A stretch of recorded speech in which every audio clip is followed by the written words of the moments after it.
año ya ha pasado en esta época. Yo he debido pasar por dos, ¿no? Todos están resfriados, ¿verdad? Siempre, todos, aquí todos conocemos a alguien que está resfriado, ¿sí?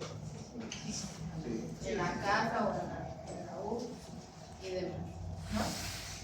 Con frecuencia, el primer virus más frecuente siempre es el rinovirus, ¿verdad?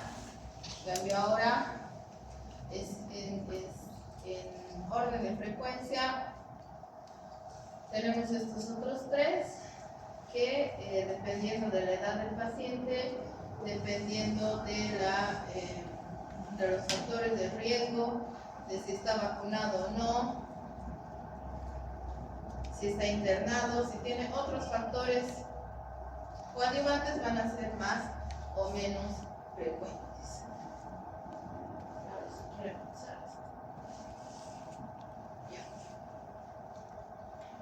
La influenza es una enfermedad respiratoria aguda que en la mayoría de las personas se manifiesta con catarro común, ¿sí? Con un resfrío común, generalmente benigno. En quienes se complica, en pacientes que tengan algún factor de riesgo. ¿Ya? En general, la influenza está ocasionada por el virus influenza, que puede ser tipo A, B o C, ¿sí? Y este virus togoto es de las plantas, pero existe, ¿ya?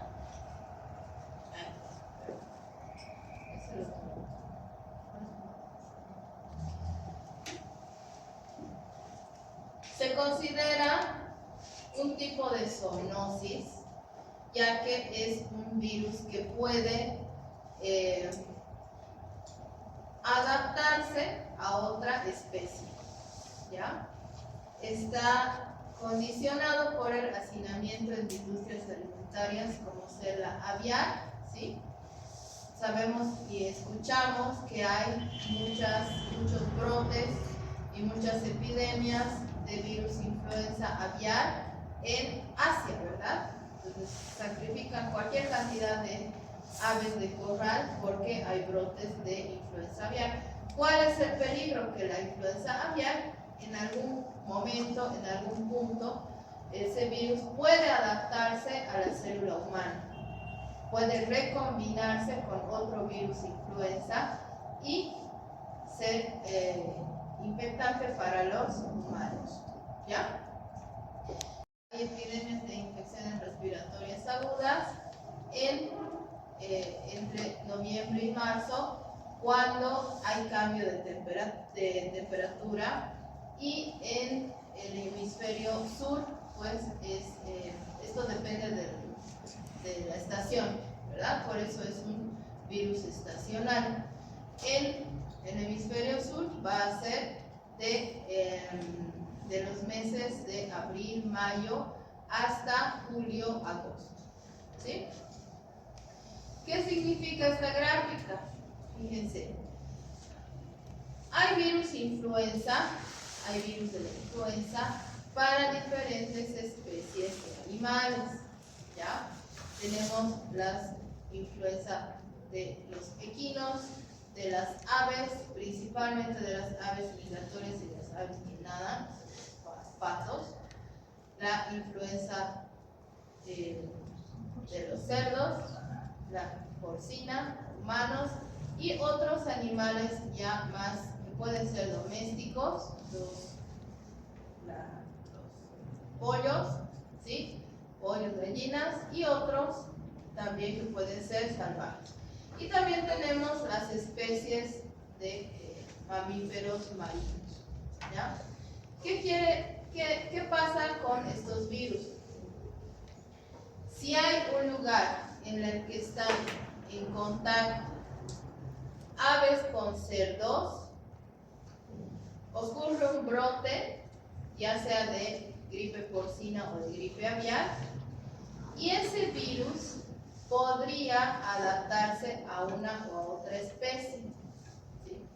Y recombinarse y aparece un nuevo virus, ¿sí? Lo mismo entre aves y humanos, lo mismo entre humanos y cerdos y así, ¿no? Tiene que conjuncionar, tiene que haber un virus, tiene que haber un hospedero y tiene que haber otro que tenga una célula susceptible de ser infectada. ¿Ya? ¿Por qué se llama influenza? Antes se creía que esta enfermedad ocurría por influencia maligna o influencia sobrenatural, que era algo ¿qué se llama? De magia o de brujería, ¿no? Les decían que es la influencia del mal. Y ahí se quedó como influencia, ¿no? Durante el Renacimiento en Florencia se relaciona la enfermedad con estrellas, ¿no? Y como todos saben, se atribuye influencia de las constelaciones y demás a la conducta humana, ¿verdad?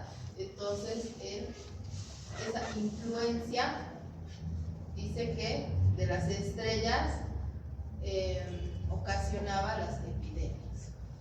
Han habido muchas epidemias de influenza en la historia, ¿no?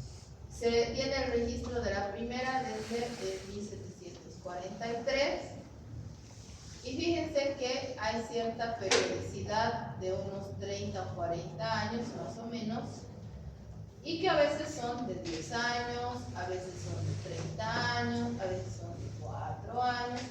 ¿De qué depende esto?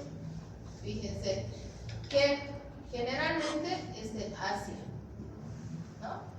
Taiwán, Hong Kong, y depende también de qué virus, ¿no? Virus influenza aviar, virus influenza tipo A, H1N1 es el que causó la gripe española en 1919, ¿ya? ¿Por qué? ¿Alguien sabe por qué se llamaba gripe española? Se llamó gripe española.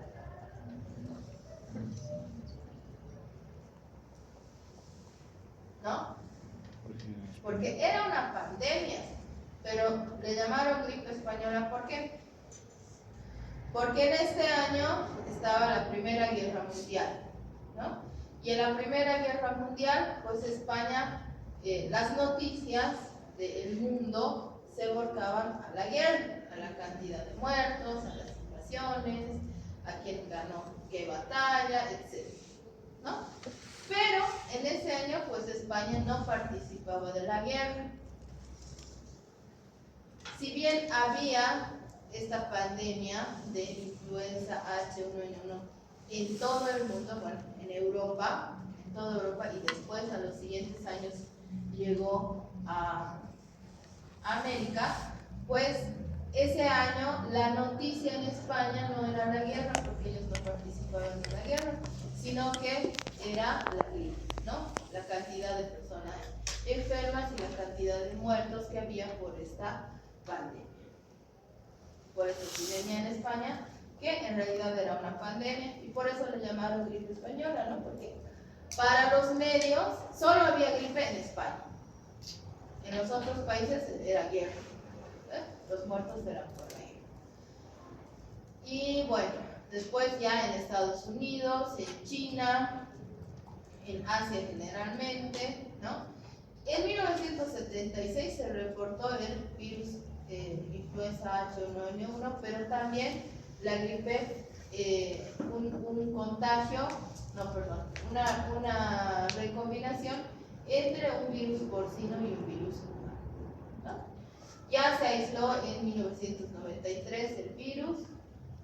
En el 97 se encontró el virus de influenza H5N1, que es una recombinación entre el aviar y el humano, ¿sí?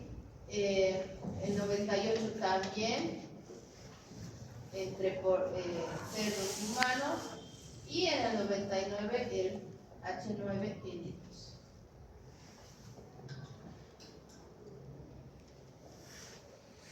El origen de las pandemias es China. Este virus se origina en este país. También se encontró H7N7 en Nueva York en 2002. También en 2004 en Canadá. También en 2004 en Tailandia y H5N1 también.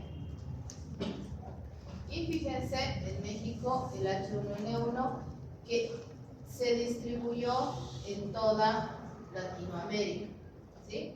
En toda Latinoamérica, en 2009.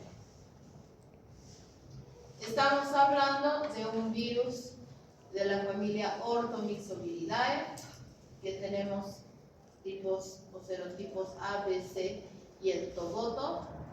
Él es un virus envuelto, ¿sí? Su genoma es ARN de simple cadena, ¿sí? Lineal, pero que está dividido en 8 segmentos, ¿sí? La cadena en sí es helicoidal, pero está segmentada, ¿ya? Entonces aquí podemos ver un poquito de los segmentos, están desordenados, pero para aprenderlos los vemos rectos, ¿no? Esta partícula viral, les decía, es envuelto, tiene una bicapa lipídica, tiene glucoproteínas de superficie llamadas neuraminidasa y hemaglutinina, que son las que le dan la denominación H y N, ¿sí? Por eso es H1N1, H5N2, porque tiene la hemaglutinina tipo 1 y la neuraminidasa tipo 1, ¿sí? Y ahí es donde se diferencia y donde los podemos nombrar, ¿no?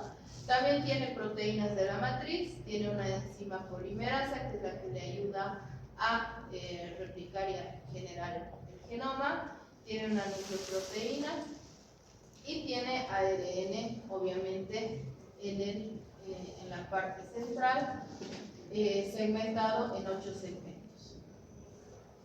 Este está en el Murray, este gráfico, ¿ya? En una microfotografía electrónica, así es como se ve el virus. Ven aquí sus glucoproteínas como espículas, ¿no? Y eso es lo que se puede mirar, ¿ya? Aquí están, así cuando vean así segmentado, es un virus influenza, ¿no? 8 segmentos, es una simple cadena, la neuraminidasa y la hemaglutina. Estos son los genes, ¿no? Que va a codificar los segmentos del DNA, ¿no?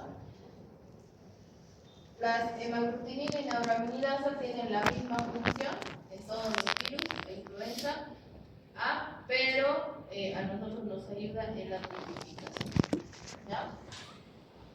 El principal infectante y del que vamos a hablar más hoy es el virus influenza A, que va a infectar al hombre y a los animales. El influenza B, ¿sí? Es menos frecuente porque se retrasa su infección porque tiene error en sus tetrámeros, ¿no? El virus influenza C es más que todo en los animales y el togoto es en vegetales, pero lo mencionamos porque es accidental, se puede encontrar de manera accidental en los animales, ¿ya? Para que una persona desarrolle enfermedad grave por influenza virus, chicos, tomen apuntes. Si quieren chatear, pueden irse afuera. Señorita, estoy tomando apuntes, doctora. ¿No tiene cuaderno? No, doctora.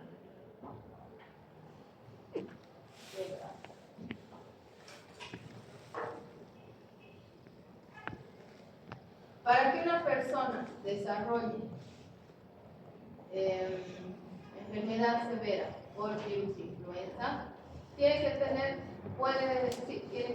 algunos de estos factores de riesgo, ¿ya?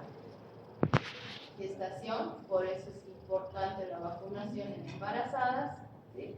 Personas con sobrepeso, con obesidad, niños muy chiquitos o personas muy ancianas, personas que estén usando inmunosupresores, que estén sometidos a tratamiento inmunosupresor, ya sea por trasplantes, quimioterapia, etcétera, ¿no?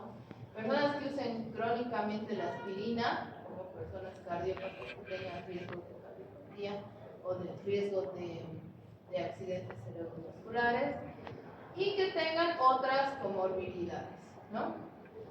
Enfermedad pulmonar obstructiva crónica, que tengan asma, hipertensión, que tengan cirrosis, cáncer, VIH, diabetes, insuficiencia renal crónica. Entonces, todas estas personas tienen mucho más riesgo de tener una infección grave por influenza que la mayoría de la población.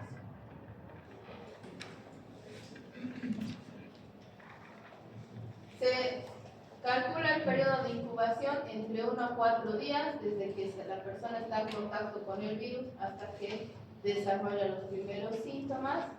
Quien se encarga de fijarse a las células blanco del influenza virus, que es la mucosa, las células de la mucosa del epitelio respiratorio, es la hemaglutinina, ¿sí? La neuraminidasa va a destruir, o sea, se va a fijar, si quieren, al ácido ciálico, lo va a modificar y va a liberar por endocitosis el RNA del virus. El RNA viral es transcrito por la transcriptasa de este mismo y empieza la replicación por transcripción, ¿no? Se van a replicar los segmentos, se van a intercambiar las bases nitrogenadas y se van a unir por el hidrógeno, los puentes de hidrógeno, ¿no? Cada vez que el virus infecta a una nueva célula, va a cambiar su orden genético, ¿sí? Eso hace, esto es ocasionado por el hecho de la configuración, porque es un virus segmentado, a eso me refiero, ¿ya? Entonces siempre se van a reordenar los virus, y si por accidente en una misma célula se encuentran los genomas del virus porcino y humano, o aviar y humano, o aviar y porcino, ¿sí? Se van a recombinar y van a formar un virus totalmente diferente, ¿ya? En cuanto se replica dentro de la célula, se van a ensamblar 10.000 nuevos virus por cada célula infectada, ¿sí? Y se van a expulsar o extruir por gemación. Después el epitelio respiratorio va a perder la función de producir moco y va a perder los cilios. La célula se va a modificar. ¿Cuál es la función de los cilios del epitelio respiratorio? Movimiento de sustancias, doctora. Se mueven, ¿verdad? Los cilios tienen un movimiento que son para rechazar las partículas extrañas, virus, bacterias, cuerpos extraños. De la misma forma el moco, ¿no? El moco que produce el epitelio respiratorio sirve para atrapar todas estas partículas, moléculas, etcétera, ¿no? Si el epitelio pierde esto, pues es susceptible de sobreinfectarse por otras bacterias, ¿ya? Entonces esto es lo que acabamos de decir. Se adhiere con la hemaglutinina, ingresa por la neuraminidasa y se libera en un endosoma, se libera el RNA. El RNA, al ser un virus RNA, se va a replicar ¿en dónde?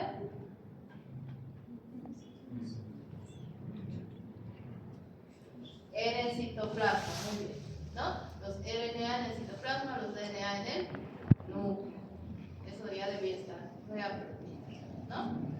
Se ensambla, se replica el RNA, o las copias del RNA pasan a el RNA a ser transcritas, ¿no? transcritas, de ahí el mensaje llega a los ribosomas, se producen las proteínas, se replica el RNA, se ensambla y salen por gemación. Esto quiere decir que esta célula no se destruye, ¿ya? No se destruye, pero sí hemos dicho que se modifica, ¿ya? ¿Cómo vamos a ver esto clínicamente? Clínicamente, pues la mayoría cursan asintomáticos, ¿sí? La mayoría podemos controlar la replicación del virus, reemplazar ese epitelio y eliminarlo, ¿no? Y también los que estamos vacunados, ¿no? Pero a veces puede pasar que tenemos malestar general, cefalea, una hipertermia elevada, que pues no hay en el rinovirus, ¿verdad? En el resfrío común no tenemos fiebre. Cuando hay fiebre ya podemos pensar en influenza. Dolor muscular, ¿sí? Ese dolor que es como si te hubieran golpeado, ¿no? Que solo quieres estar en tu cama con escalofríos, estamos con estornudos por el daño al epitelio respiratorio, y la rinorrea serosa es líquida, ¿sí? Líquida transparente. Pero cuando estamos hablando de personas en extremos de la vida, chiquitos, lactantes, ancianos, ¿sí? Puede llegar a la bronquiolitis, ¿no? Puede progresar, infectar la mucosa de los bronquiolos y ahí produce bronquiolitis. También puede producir laringotraqueobronquitis, también puede haber otitis, ¿no? Con toda la clínica de estos. En niños muy chiquitos que no pueden regular bien la temperatura y elevan demasiado, pues van a haber convulsiones febriles. Pueden complicarse con neumonías, como ese epitelio ya no es funcional, ¿sí? No funciona bien, pues es susceptible a sobreinfectarse y producir neumonías bacterianas, ¿no? Y en algún caso también miositis. Las personas con muchos factores de riesgo y con una alta carga viral se pueden complicar llegando hasta terapia intensiva, necesitar apoyo respiratorio mecánico y morir, ¿ya? Ahora mismo hay un alto número de casos de influenza y varios fallecidos. Y todos ellos, aparte de no estar vacunados, pues tenían factores de riesgo. En microbiología lo ideal es mirar a la gente, ¿verdad? Mirar al microorganismo y cultivarlo. Sin embargo, no es muy factible, no es fácil, ¿no?, de realizar. Entonces, lo más que podríamos hacer para mirar los efectos del virus será mirar un aspirado nasofaringeo teñido con colorantes fluorescentes y mirar en un microscopio de inmunofluorescencia, ¿no? Es lo más que nos podríamos acercar a mirar al virus o a los efectos citopáticos en la célula dañada, ¿no? Sin embargo, en nuestro medio se diagnostica con pruebas indirectas y moleculares. Indirecta, la más utilizada, es la prueba de ELISA, en la que vamos a detectar inmunoglobulinas G y M del virus influenza A, ¿no?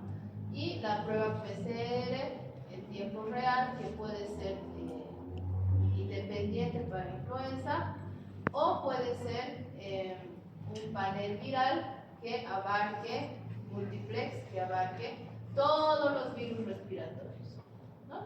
Entonces, con la misma muestra se procesa y se puede diagnosticar, encontrar el genoma de algún virus respiratorio, ¿no? Los paneles actualmente tienen incluso bacterias, ¿sí? Con la misma muestra encontramos virus y bacterias en PCR, ¿no? como hemos visto en antivirales, no sé cómo les habrá ido con las preguntas antivirales, se utilizan el oseltamivir más amantadina, ¿sí? Pero en personas, bueno, no son medicamentos que van a curar la influenza, ¿sí? Van a reducir la carga viral, tienen que administrarse a 36 horas después de que se ha infectado la persona. O sea, es un poquito complicado no dar el tratamiento a destiempo, ¿no? Entonces, disminuyen la replicación, disminuyen la expulsión del virus, pero no curan los síntomas y no curan la enfermedad, ¿no? Entonces, el tratamiento es por 5 días. ¿Por qué se asocia? Porque hemos visto que hay resistencia a la amantadina, ¿no? Precisamente por la variabilidad genética de este virus, ¿ya? De todas las infecciones, el 60% tiene un buen pronóstico y ya que se limita a la faringe, ¿no? Y puede pasar desapercibida como una faringitis de 3 días y curar solo, ¿no? ¿Cómo se previene? Se previene evitando la transmisión, ¿verdad? ¿Cómo se evita la transmisión? Pues si yo estoy enfermo, uso el barbijo. Si yo no quiero enfermarme y sé que hay otros enfermos, uso el barbijo, ¿sí? Entonces el barbijo es una barrera tanto para el que no quiere contagiar como el que no se quiere contagiar, ¿ya? Siempre el lavado de manos está demostrado que es una medida eficaz, ya que nos tocamos la cara, la nariz muchísimas veces al día, ¿no? Y ahí es cuando tocamos a otra persona, tocamos la cara de los niños, ¿no? O de nuestros familiares o de nuestros amigos, y ahí es cuando nos contagiamos, ¿no? Evitar el hacinamiento, lugares cerrados que no estén ventilados, ¿no? Y no estoy hablando de cuarto, estoy hablando de boliche, donde todos estamos hacinados, la gente está fumando y además están compartiendo vasos. No importa, cómo me he enfermado, quién me ha contagiado, nadie estaba enfermo, pues estaba enfermo el que te ha infectado. No lo sabías. ¿Por qué? Porque la mayoría puede ser asintomáticos, ¿ya? Otra cosa del cigarro en las enfermedades respiratorias, las infecciones respiratorias, estos cilios que decíamos del epitelio respiratorio se paralizan con el tabaco, ¿sí? Con la nicotina. Se paralizan. Entonces ya tenemos cilios, pero no funcionan. Entonces, por eso las personas que fuman tienen mayor predisposición a las infecciones respiratorias, ¿no? Y cuando estamos enfermos o las personas alrededor están enfermas, evitar saludo de mano y saludo de beso, ¿ya? Preguntas de influenza. Obviamente aquí me ha faltado la vacuna, ¿no? Alguien me distrae. Acá, la vacuna debe ser administrada cada año, porque cada año se recombina el virus, ¿sí? Cada año se modifica el genoma, por eso se llama influenza estacional, ¿sí? Cada invierno se modifica. Entonces, ¿qué pasa? La ventaja, si quieren, es que primero da el virus de cada año, primero aparece en el hemisferio norte, ¿sí? En Estados Unidos y Europa. Entonces, ahí ya fabrican la vacuna.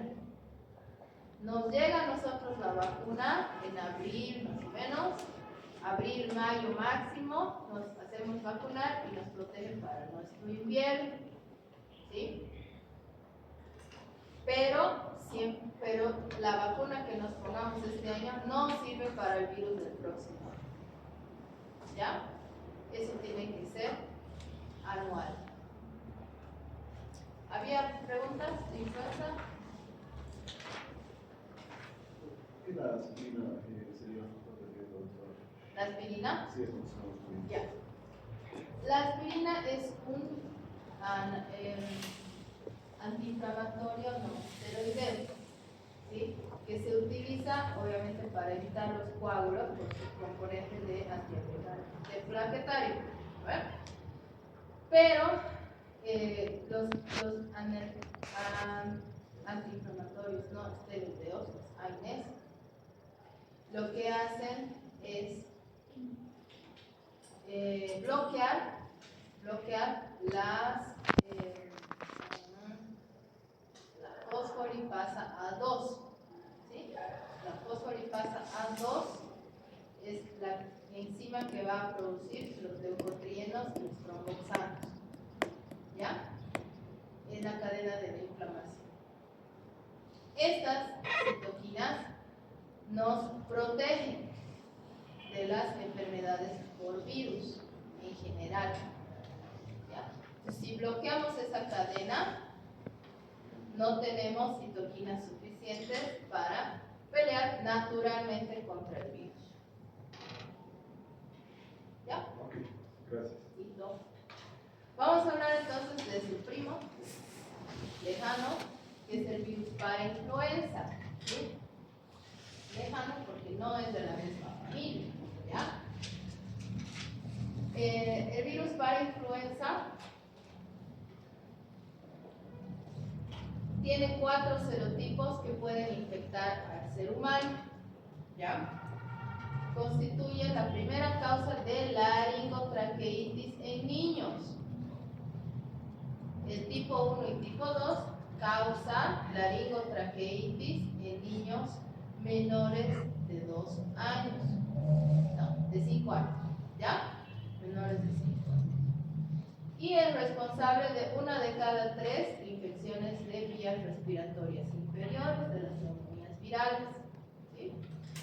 Es diagnosticable por PCR, ahorita vamos a ver, es prevenible, no por vacuna, pero sí se puede prevenir y es autolimitante. Es más frecuente en niños, ocurren brotes y contagios en guarderías, en colegios y en salas de pediatría. ¿Ya? Basta que si hay una sala de niños en el hospital que son todos quirúrgicos y uno se infecta, puede contagiar a toda la sala. ¿Ya? Está en todas partes, es cosmopolita, también es una zoonosis porque se ha adaptado de otras especies. ¿Sí? El más frecuente es el serotipo 3. ¿Sí? Cuando llegamos a los 5 años, todos ya tenemos los anticuerpos contra la parainfluenza. Todos nos hemos enfermado o infectado. ¿Ya? En el serotipo 2, el 78% tiene anticuerpos y el serotipo 1, el 58% tiene anticuerpos. 58%. ¿Ya? Entonces, es más frecuente en otoño e invierno. Vamos a escuchar niños tosiendo con una tos medio ronca, ¿sí? Que es el croup o la laringotraqueitis. Pertenece, les decía, a otra familia, a la Paramyxoviridae. Es un virus también ARN lineal, monocatenario, de sentido negativo, helicoidal, envuelto y mide de 130 a 200 nanómetros. Es un virus grande. ¿Ya? De esta familia también es el virus de la parotiditis. Produce el serotipo 1 y 2, para influenza 1 y 2 produce el croup o laringotraqueitis, el 1, 2 y 3 produce bronquiolitis y cuando hay neumonía generalmente es el 3. Es una microfotografía. No muy claro. ¿Ya? También tiene glucoproteínas de superficie, que son la hemaglutinina y la neuraminidasa, pero también tiene hialuronidasa. ¿Ya? Esa es la diferencia.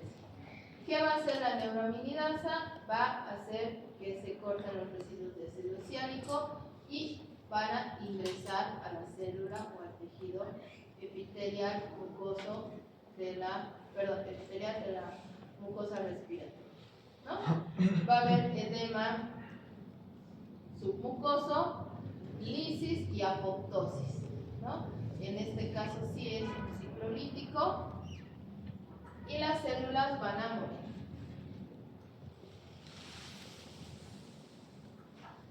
Va a tener un mecanismo de evasión del sistema inmune, que es inhibir a los fagocitos mononucleares y a los macrófagos.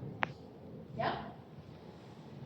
Al destruirse la mucosa, ¿sí? Al morir las células de la mucosa, se produce el flujo. Como respuesta inflamatoria tenemos un edema de vías respiratorias superiores. Quiere decir que esta vía aérea va a disminuir su calibre, ¿sí? Va a haber una laringitis, una traqueitis y una bronquitis. Como respuesta inflamatoria va a haber una producción mayor de moco, ¿sí? Ese moco va a obstruir, va a producir la ronquera, esa tos ronca, la disfonía, ¿sí? No pueden hablar, están roncos, afónicos o disfónicos, la irritación de la vía aérea y la presencia de todo esto va a producir la tos, pero esto va a ser de inicio brusco, ¿sí? Va a ser aparatoso, se va a ahogar el niño con la tos, la ronquera, ¿sí? Y muchas veces puede ser una emergencia, ¿sí? Se puede incluso cerrar la vía aérea, ¿ya?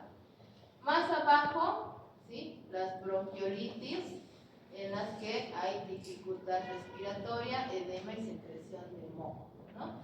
En la que se disminuye también el calibre de los bronquiolos y por la secreción de moco, por el edema, y hay todo el cuadro clínico.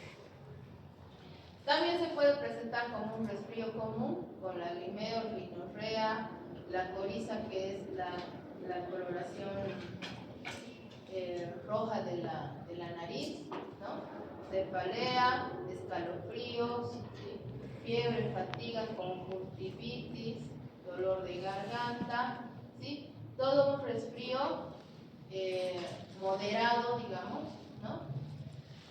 Puede ser también por virus para influenza. Y en casos en los que llegue hasta vía inferior, hasta los pulmones, va a haber cianosis por la hipoxia, ¿no? Que no llega el aire porque está todo obstruido, va a haber disnea y tiros costales, que son signos de insuficiencia respiratoria, ¿no? El tiraje intercostal, que es el esfuerzo de los músculos intercostales de tratar de meter el aire que no se puede, ¿no? El diagnóstico de la infección por virus para influenza será clínico en primer lugar y epidemiológico, ¿no? Por la edad del paciente, porque por el cuadro clínico, porque se contagió en el colegio, en la guardería, en la sala de pediatría, o mismo esperando en la sala de espera del hospital de niños.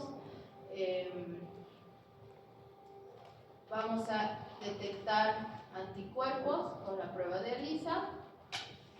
Podemos mirar la célula infectada con inmunofluorescencia, pero actualmente la prueba es la PCR, que puede ser otra vez simple o multiplex, panel respiratorios, ¿ya? El pronóstico. Si bien la mayoría puede ser leve, cuando hay flu o cuando hay neumonía viral es grave, ¿no?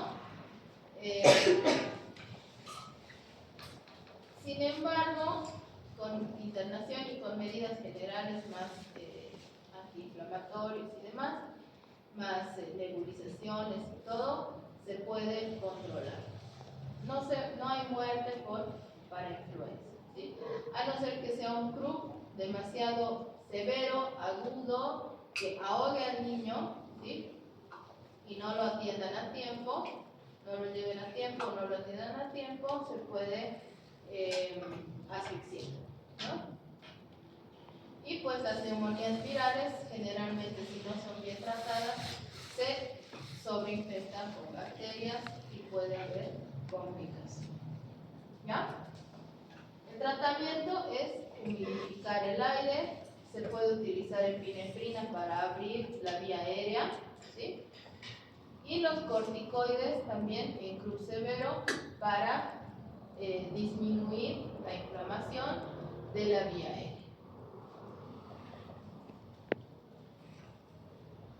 ¿Preguntas de parainfluenza?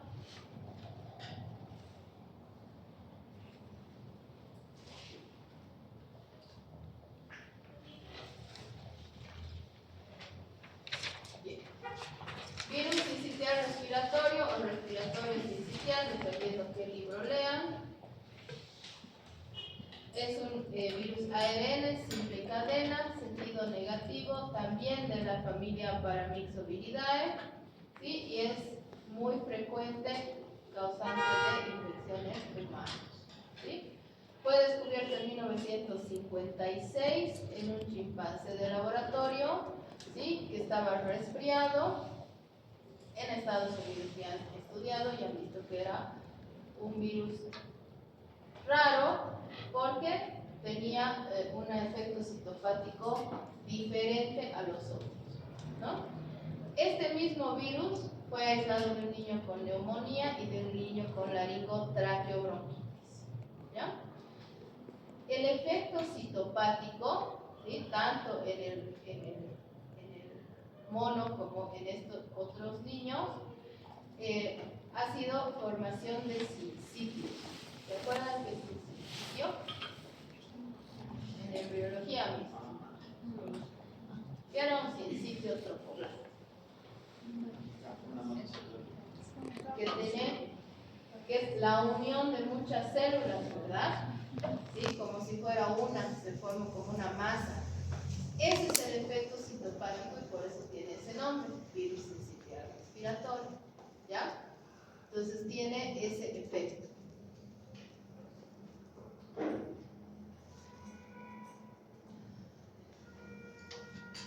Cuando hacemos un estudio poblacional, antes de los 4 años, la mayoría de los niños ya ha tenido infección por este virus. Es así de rápido que circula, ¿no? Entonces, bueno, se ha establecido que el origen del virus es humano. El humano es el único hospedero, ¿ya?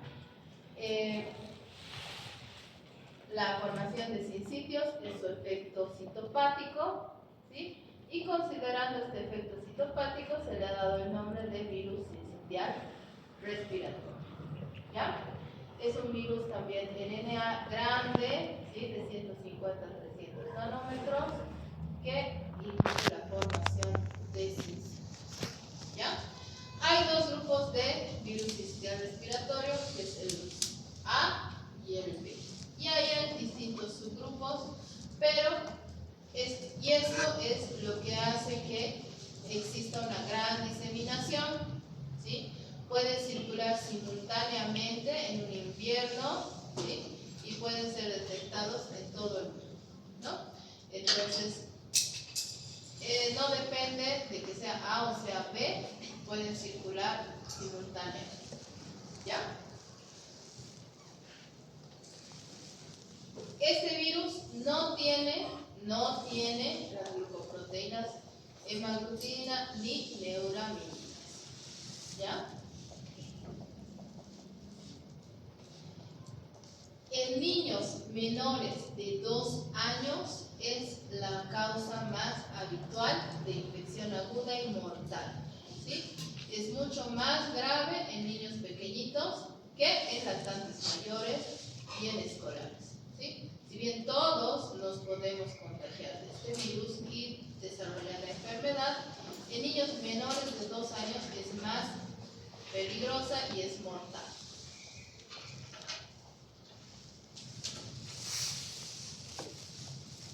Les decía que nos infectamos todos antes de los 2 años, pero en algunos niños es más fuerte o más grave que en otros, y puede haber reinfecciones durante toda la vida. La inmunidad que se desarrolla no es permanente, por ninguno de los otros que hemos visto, ¿no?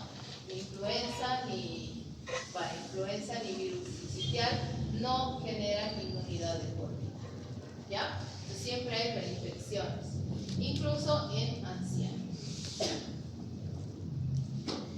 Es un virus envuelto en una bicapa lipídica y tiene glicoproteínas en su membrana. ¿Cuáles son las proteínas? Las glicoproteínas F, G y SH, que le va a permitir fusionarse a la célula huésped. La G, que es la que le va a ayudar a adherirse, ¿sí? Y la SH aún están estudiando para qué sirve, ¿sí? Pero fíjense que no tiene NH, tiene FG y SH.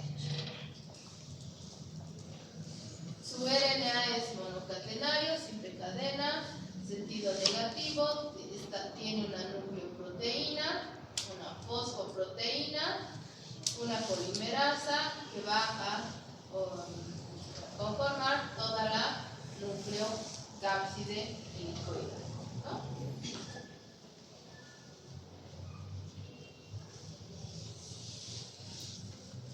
Al ser un virus ARN, ¿dónde se replica? Muy bien. Entonces, una vez que se une, se decapsida, expresa su RNA para que los ribosomas produzcan las proteínas. También se replican las nucleoproteínas, que van a ser después RNA. Se replica el RNA con las proteínas estructurales, se ensambla y se libera, ¿no? Como la mayoría de los virus RNA, ¿sí? La célula blanco o el tejido blanco o el órgano blanco son las vías respiratorias, ¿sí? Y su efecto es la formación de sincitos, ¿sí? Invade directamente el epitelio respiratorio. Después nosotros nos defendemos del virus, ¿sí? Y esa defensa ocasiona la formación de sincitos y la necrosis del tejido, ¿sí? Va a haber necrosis de bronquios y bronquiolos, tapones de moco, de fibrina por este efecto necrótico, y se obstruye la vía respiratoria inferior o menor, que son los bronquiolos, ¿verdad? Entonces, estos, al estar obstruidos, van a tener material necrótico, y esto va a ocasionar que ese pulmón, ¿sí?, no sea funcional, ese lóbulo, ¿quieren?, no sea funcional. Entonces, si esto no evoluciona bien, incluso les hacen lobectomía, ¿sí? Les quitan todo ese lóbulo que está necrótico, ¿ya?, por cirugía. Estos tapones van a obstruir rápidamente la vía aérea pequeña, las vías aéreas delgaditas, que son los bronquiolos, ¿sí? Y donde hay vacunas con virus inactivados, aumentan la gravedad. Por eso no se recomienda la vacunación en este caso, ¿sí? Cuando hay brotes, cuando hay invierno, cuando hay estas bajas temperaturas y niños que están en kinder, en guardería, o internados y demás,